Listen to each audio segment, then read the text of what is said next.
Hi guys, আমি সাদিয়া। তোমরা সবাই কেমন আছো? তো আশা করি সবাই ভালো আছো। আমি তোমাদের বন্ধু। আজকে আমি আম্মুর সঙ্গে গ্রামের বাসায় গিয়েছিলাম। সেখানে গিয়ে লাউ শাক তুলেছি। তারপরে দেখতে পাচ্ছ তোমরা অনেক সতেজ শাকগুলো আম্মু তো কেটে রেখেছে। আম্মুর কাছে আমি একটা বায়না করলাম। আম্মু বললো কি? আমি বলছি আমি আজকে রান্না করব, তোমাকে করতে হবে না। আম্মু বললো আচ্ছা করো, কিন্তু সাবধানে করিও। এই তো দেখতে পাচ্ছ বন্ধুরা, তো আমাদের রুই মাছের 2টা পিসি ছিল, বেশি ছিল না।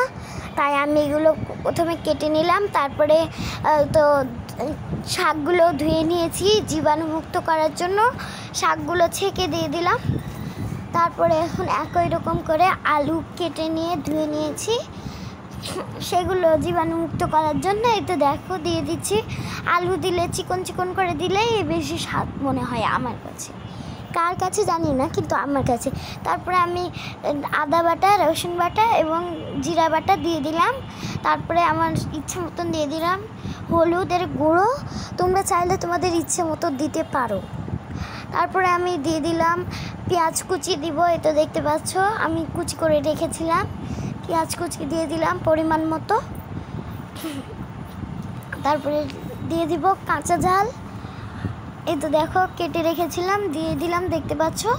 তারপরে দিয়ে দিলাম লবণ 1 চামচ। তারপরে দিয়ে দিলাম সয়াবিন তেল।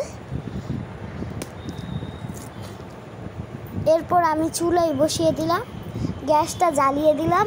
আবার কেউ করে যে মাখিয়ে নেয় হাত দিয়ে, কিন্তু আমি মাখাবো না, কারণ হাতে মাখালে আমি যে মাছ দিয়েছি সেগুলো কাঁটা সহজেই ফুটতে পারে, হাতে রিস্ক আছে। ওই জন্য আমি কিছুক্ষণ ঢেকে রাখার পর সিদ্ধ করে নিলাম, আধা সিদ্ধ করে নিলাম 2-3 মিনিট।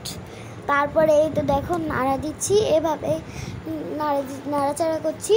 তারপরে এই তো দেখতে পাচ্ছ শাকটা কত সবুজ।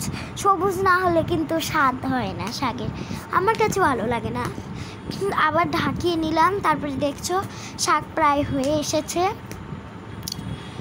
এই তো আমার ভিডিও আজকের পর্যন্ত এই পর্যন্তই। আশা করি সবাই ভালো লাগবে। ভালো লাগলে অবশ্যই আমার পেজটি ফলো দিয়ে, শেয়ার দিয়ে আমার পাশে থাকবেন এবং অন্যকে শেয়ার দিয়ে দেখার সুযোগ করে দিবেন। আসসালামু আলাইকুম, সবাইকে ধন্যবাদ।